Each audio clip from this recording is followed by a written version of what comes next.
मंदिर के प्रांगण में माननीय योगी आदित्यनाथ जी के विचार को सुनेंगे। माननीय दिनेश प्रताप सिंह जी से आग्रह है कि प्रतीक चिन्ह माननीय मुख्यमंत्री योगी आदित्यनाथ जी को देर स्वागत करने की कृपा करें। माननीय दिनेश प्रताप सिंह जी।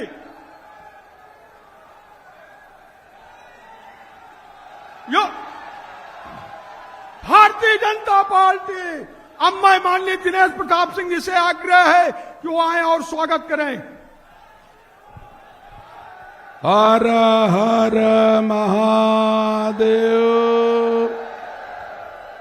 भगवान बालेश्वर महादेव की पावन भूमि पर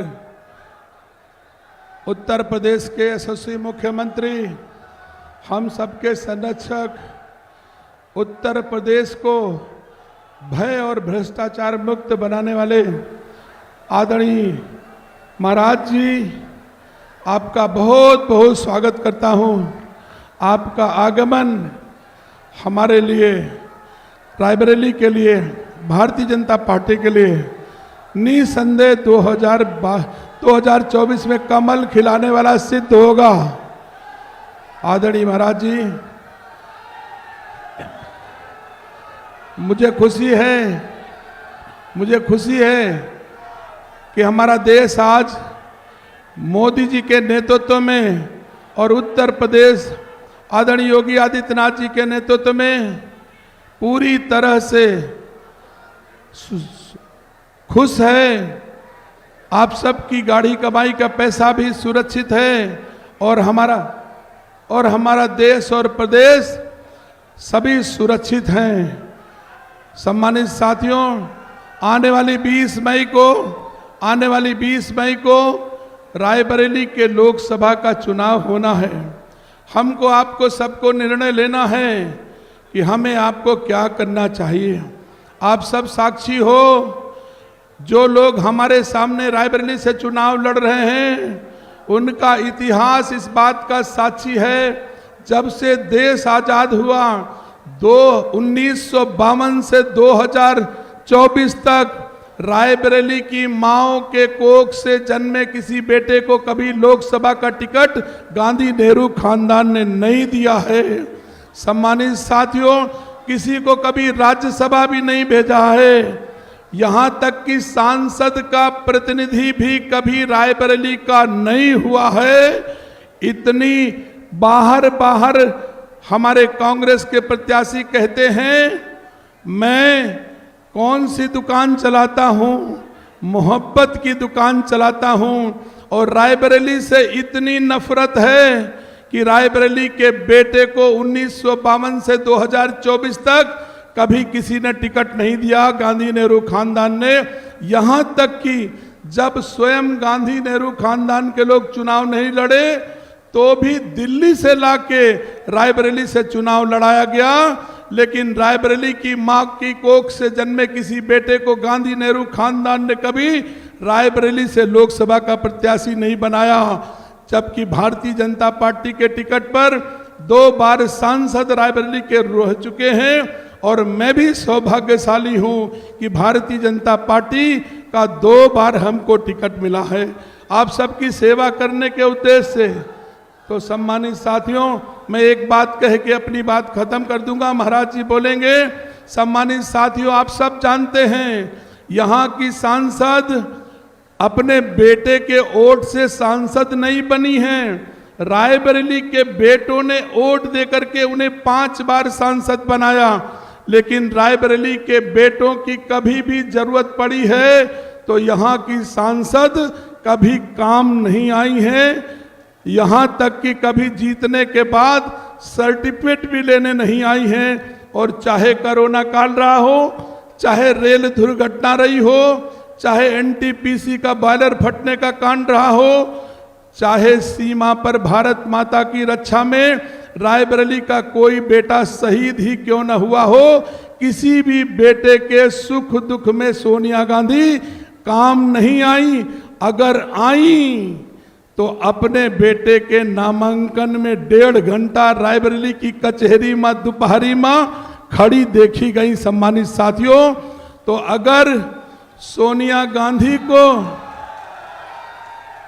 अगर सोनिया गांधी जी को अपना बेटवा नीक लागत है, सम्मानित साथियों, रायबरेली के बेटवा उनका नीक नहीं लगती, तो आज की तारीख में रायबरेली भी कह रही है कि मुझे सोनिया गांधी का बेटवा भी नीक नहीं लागत है, मुझे अपना बेटवा पसंद है। इन्हीं शब्दों के साथ सम्मानित साथियों, राहुल गांधी जी कपड़े और कागज की तरह परिवार बदल रहे हैं। कभी कहते हैं अमेठी हमारा परिवार है, कभी कहते हैं वायनाड हमारा परिवार है, कभी कहते हैं रायबरेली हमारा परिवार है, और जब चाहते हैं तब परिवार बदल लेते हैं।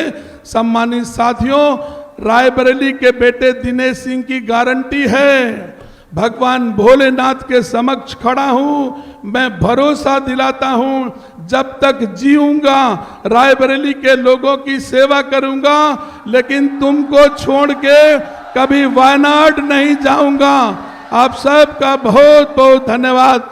अब मैं उत्तर प्रदेश के यशस्वी मुख्यमंत्री, अपने संरक्षक, इस उत्तर प्रदेश और देश को नई दिशा देने वाले, अपनी इच्छा शक्ति की बदौलत चाहे जितना बड़ा समाज का दुश्मन हो, ऐसा जवाब इतिहास ने कभी किसी नेता से नहीं मिला जितना बड़ा जवाब हमारे उत्तर प्रदेश के मुख्यमंत्री जी ने दिया है। हम सब भगवान भोलेनाथ से, बालेश्वर महादेव से प्रार्थना करते हैं, अगर हमारे प्रधानमंत्री मुख्यमंत्री को भगवान ने 10 साल केवल भारत की सेवा करने का अवसर दिया, तो जाने कितनी पीढ़ियों के लिए हमारा हिंदू और हिंदुस्तान मजबूत हो जाएगा। फिर कभी हमारी पीढ़ियों को कोई आंख नहीं छपाएगा। भारत माता की बहुत बहुत धन्यवाद। अब मैं रायबरेली के लाल और सोनिया के लाल के बीच की ये जंग में, रायबरेली लाल के पक्ष में उत्तर प्रदेश के मुख्यमंत्री, शेर यूपी, युवाओं के मसीहा माननीय योगी आदित्यनाथ जी को से आग्रह है कि वो आए और रायबरेली लाल के पक्ष में अपनी विचार रखें। भारत माता की, भारत माता की, भारत माता की, गंगे मैया की, गंगे मैया की, बालेश्वर महादेव की, हर हर महादेव।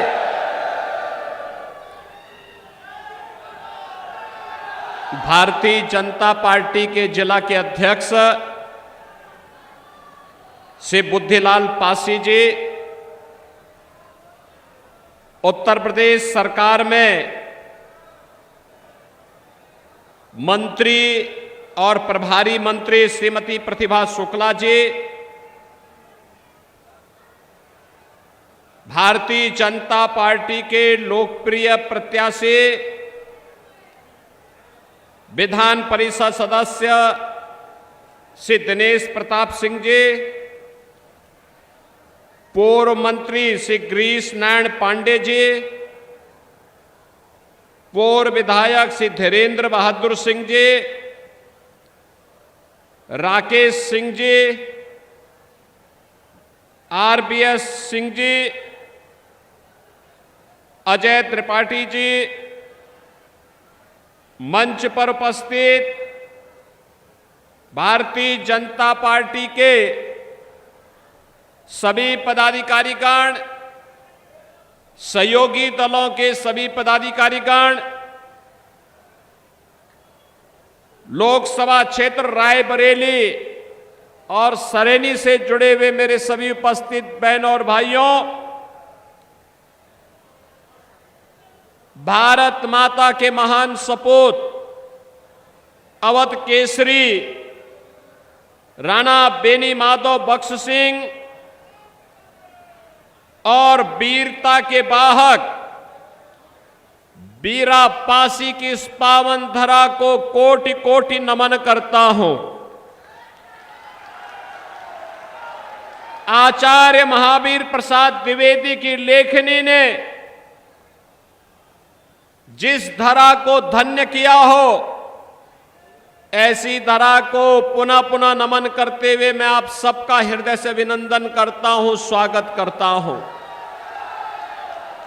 बहनों और भाइयों, लोकसभा का चुनाव आज चतुर्थ चरण में चल रहा है। अब तक आधे चुनाव संपन्न हो चुके हैं, 285 सीटों पर चुनाव हो चुके हैं। आज 10 राज्यों की 96 सीटों में चुनाव हो रहे हैं। और बहनों और भाइयों, पूरे देश के अंदर चारों ओर, उत्तर, दक्षिण, पूरब, पश्चिम, एक ही नारा गूंज रहा है, और वह है कि फिर एक बार, और अब की बार 400 पार में रायबरेली भी है ना, और बहनों और भाइयों, ये होनी भी इसलिए होनी चाहिए क्योंकि यह अवध केसरी का क्षेत्र है, अयोध्या की पावन धरा का क्षेत्र है। याद करिए, 500 वर्षों का इंतजार समाप्त करके अयोध्या में रामलला विराजमान हुए हैं, और 500 वर्षों में पहली बार रामलला ने अयोध्या में अपना जन्मोत्सव भी मनाया और होली भी खेली ना। अब आप सोचो, रामलला को अयोध्या में लाने वाले कौन है? मोदी जी, बीजेपी। और मोदी जी और बीजेपी को ताकत किसने दी? आपने दी। आपकी पीढ़ी सौभाग्यशाली है और हमारी पीढ़ी सौभाग्यशाली है। बहनों और भाइयों, हम इस लोक में अपने वर्तमान और भावी पीढ़ी को बताएंगे, हमारे कारण राम मंदिर का निर्माण हुआ, और जब परलोक जाएंगे तो अपने पूर्वजों को भी बताएंगे कि हम आपके संकल्प की पूर्ति करके आए हैं, अयोध्या में रामलला विराजमान हुए हैं। बहनों और भाइयों, ये सौभाग्य का दिन देखने का अवसर किसी ने आपको दिया है, तो ये मोदी जी ने दिया है, भाजपा ने दिया है। अन्यथा कांग्रेस और सपा का गठबंधन तो आज भी वही राग अलाप रहा है। क्या राग अलाप रहा है? जब इनकी सरकार थी तब कांग्रेस ने क्या किया था? तब कांग्रेस ने कहा था राम तो हुए ही नहीं। कहा था ना, राम सेतु को तोड़ने का काम किया था ना कांग्रेस ने। और तब सुप्रीम कोर्ट में इन्होंने एफिडेविट दिया था कि राम तो हुए ही नहीं, कृष्ण हुए ही नहीं। ये भारत की सरकार कहती है, जो संविधान की शपथ लेती है, और जिस संविधान में मूल प्रति में पुष्पक विमान से लंका से अयोध्या आते हुए भगवान राम के दरबार को दिखाया गया है, वह सरकार इतनी झूठ देश की सुप्रीम कोर्ट में बोलती है। बहनों और भाइयों, इसीलिए इनके बुद्धिदाता क्या कहते हैं वर्तमान में? कहते हैं भारत में राम मंदिर नहीं बनना चाहिए था। अरे भारत में नहीं बनेगा तो क्या इटली में बनेगा क्या राम मंदिर? ये राम मंदिर का निर्माण भारत की इतिहास की सबसे अद्भुत घटना है, और हमारी पीढ़ी धन्य है जो इस घटना के साक्षी बने हैं। बहनों और भाइयों, और फिर समाजवादी पार्टी क्या कहती है? उनका तो राग ही उल्टा होता है, वो सही रास्ते चल ही नहीं सकते। कहते हैं राम मंदिर बेकार बना है। ये राम भक्तों पर गोली चलाने वाले लोग हैं, एक और राम भक्तों पर गोली चलाते हैं और दूसरी तरफ इनके द्वारा अयोध्या में राम जन्मभूमि पर आतंकी हमला करने वाले, काशी में संकट मोचन मंदिर पर हमला करने वाले आतंकवादियों पर दायर मुकदमों को ये लोग वापस लेते हैं। और इसीलिए मैं कहने के लिए आया हूं, ये चुनाव राम भक्तों के बीच में, राम द्रोहियों के बीच में अब सीमित होकर के रह गया है। बहनों और भाइयों,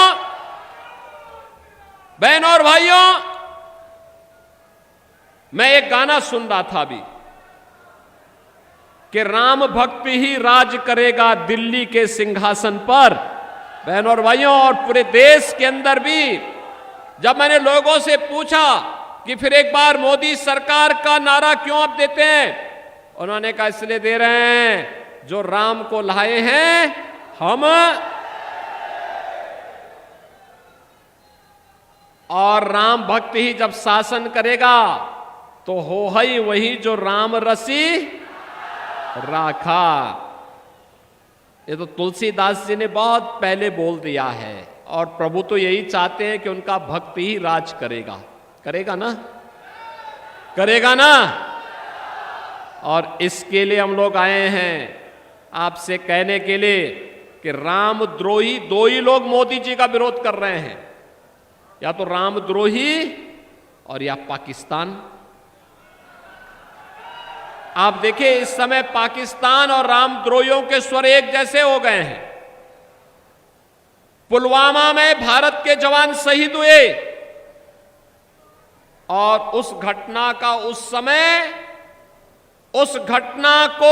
समय पाकिस्तान का एक मंत्री समर्थन कर रहा था, और पुलवामा के शहीदों के लिए उस समय पाकिस्तान की आतंकी घटना का समर्थन करने वाला वह मंत्री आज कांग्रेस के रायबरेली के प्रत्याशी का समर्थन में बयानबाजी करता है।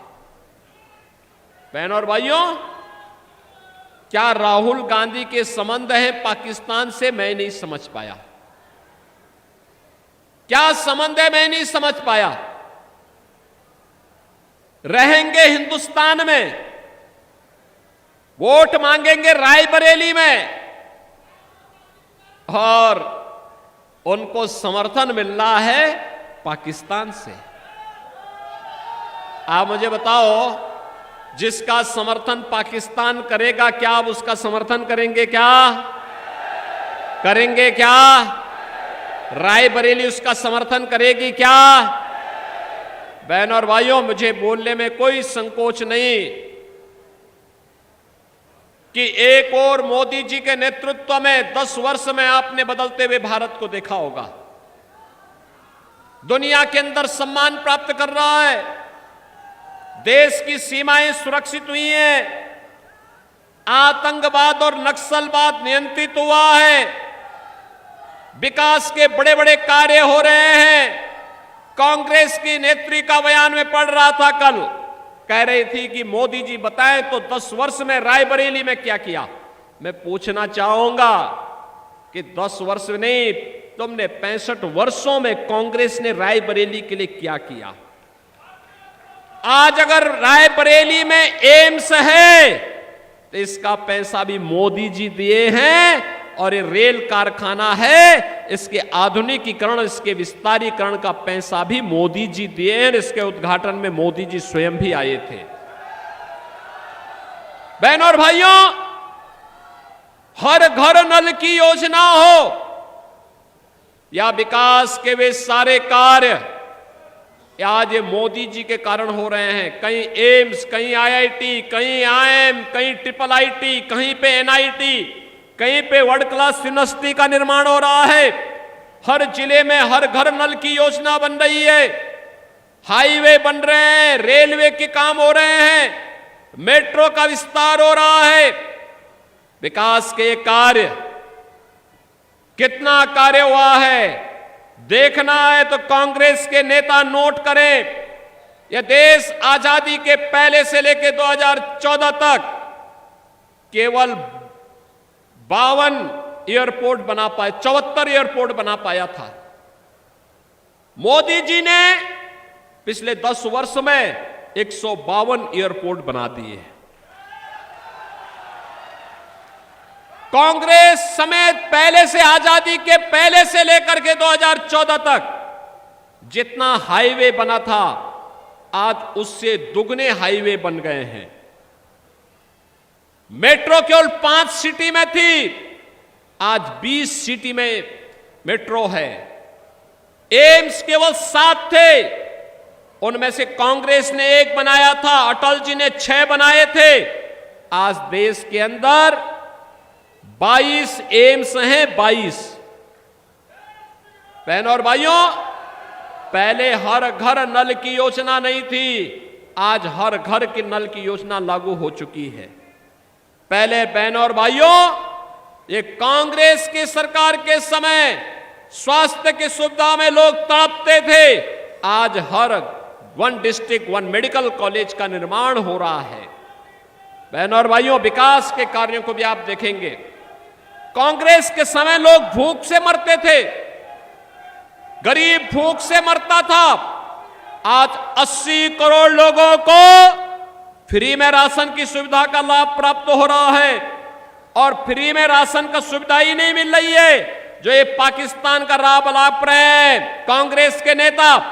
मैं उनको पूछना चाहता हूं, मोदी जी ने 10 वर्ष में उतने गरीबों को खुशहाल जीवन की ओर अग्रसर किया है जितनी पाकिस्तान की आबादी है, उससे ज्यादा 25 करोड़ लोग गरीबी रेखा से उभरे हैं भारत के अंदर। और भिखमंगा पाकिस्तान, आज का न्यूज आपने सुना होगा कि पाक अधिकृत कश्मीर में दंगा इसलिए हो गया क्योंकि वहां पे खाने के लिए आटा नहीं है, बिजली नहीं है, चावल नहीं है, और खाने को लेकर के लोग ऐसे लड़ रहे हैं जैसे गली मोहल्लों में लड़ते हैं। बहनों और भाइयों, ये पाकिस्तान की दुर्गति देखने के बाद भी अगर कोई दुर्बुद्धि व्यक्ति पाकिस्तान का राग अलापता है, उससे कहना चाहिए कि भैया जाओ पाकिस्तान में, भारत में बोझ मत बनो, मत बनो भारत में बोझ। भारत तो 80 करोड़ लोगों को फ्री में राशन की सुविधा का लाभ दे रहा है। 60 करोड़ लोगों को आयुष्मान भारत में 5 लाख रुपए का स्वास्थ्य बीमा दे रहा है। 50 करोड़ लोगों को जनधन अकाउंट खोले गए। 12 करोड़ किसानों को किसान सम्मान निधि का लाभ दिया जा रहा है। 12 करोड़ घरों में शौचालय बने। 10 करोड़ गरीब लोगों को उज्ज्वला योजना का रसोई गैस का सिलेंडर उपलब्ध कराया गया। और उत्तर प्रदेश सरकार से होली और दीपावली में एक भरा हुआ सिलेंडर उन परिवारों को हम लोग उपलब्ध करवा रहे हैं।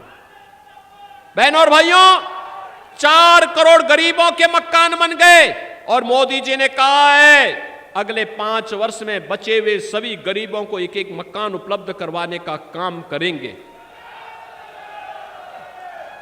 कांग्रेस के समय योजना का लाभ चेहरा देख करके दिया जाता था।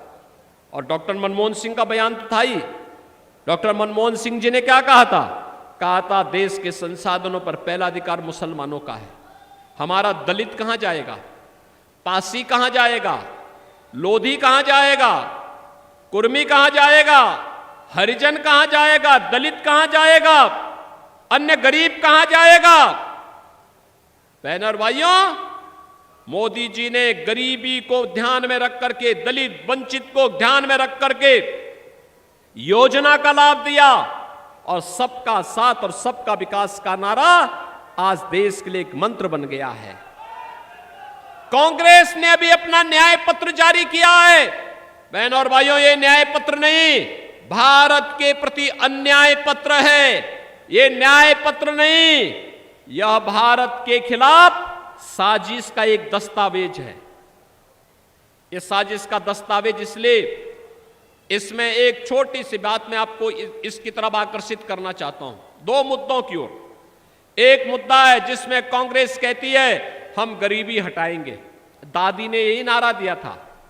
आज नाती भी वही नारा रटाई जा रहा है, गरीबी हटाएंगे, गरीबी हटाएंगे। अरे गरीबी कैसे हटाओगे बताओ? तो उन्होंने कहा हम संपत्ति का सर्वे कराएंगे, एक्सरे कराएंगे, और संपत्ति का एक्सरे कराने के बाद फिर उस पर एक विरासत टैक्स लग जाएगा।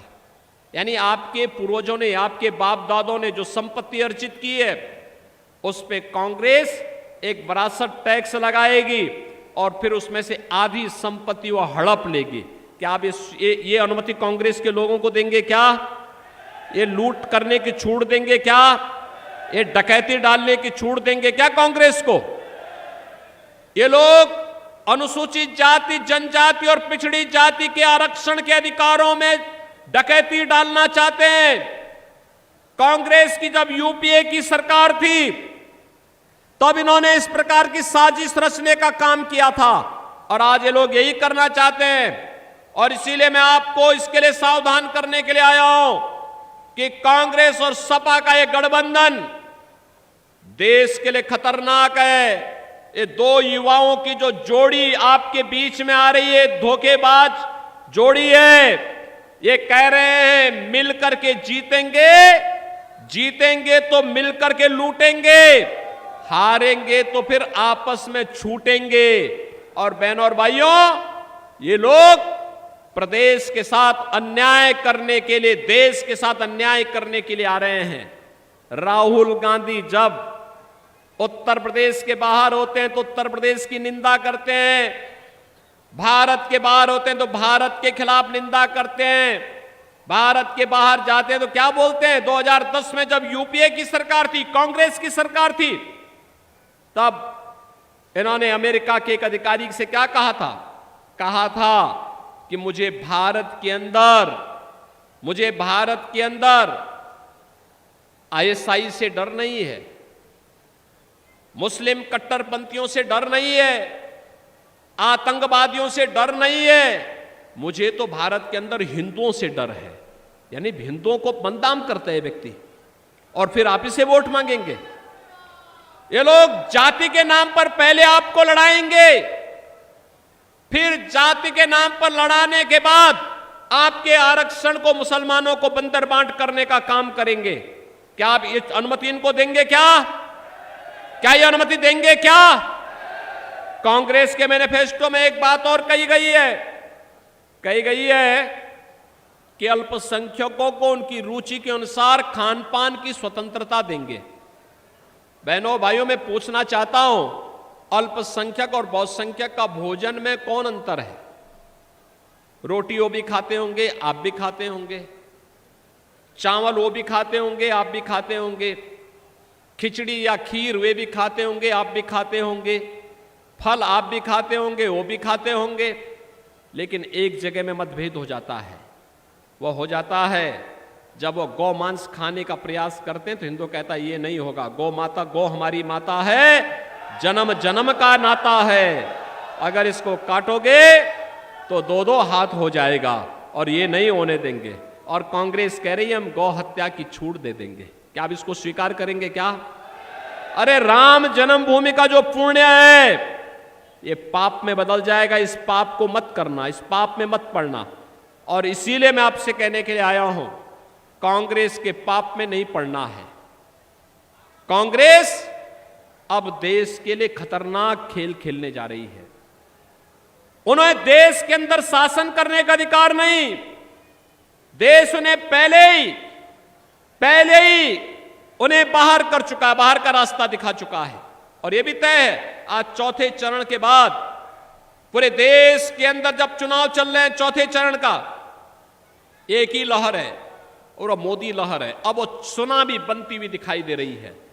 सातवें चरण आते आते पूरे देश के अंदर 400 पार का लक्ष्य भारतीय जनता पार्टी गठबंधन करने जा रहा है।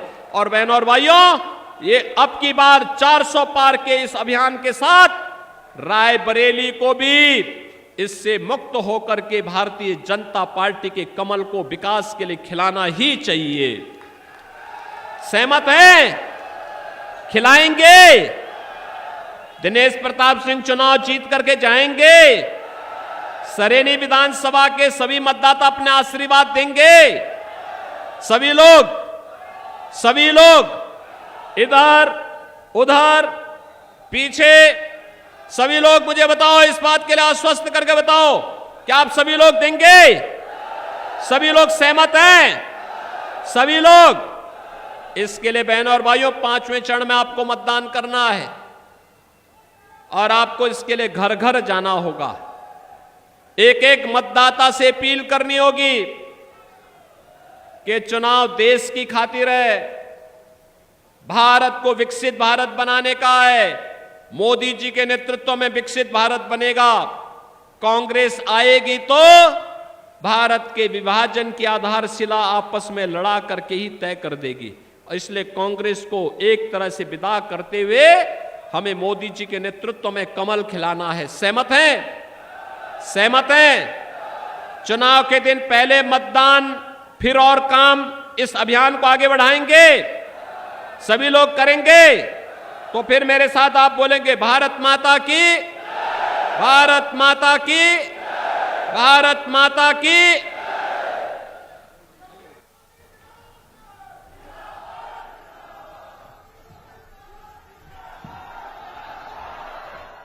धन्यवाद एवं आभार। जिलाध्यक्ष बुद्धिलाल पासी जी से आग्रह, धन्यवाद आभार करने कृपा कर।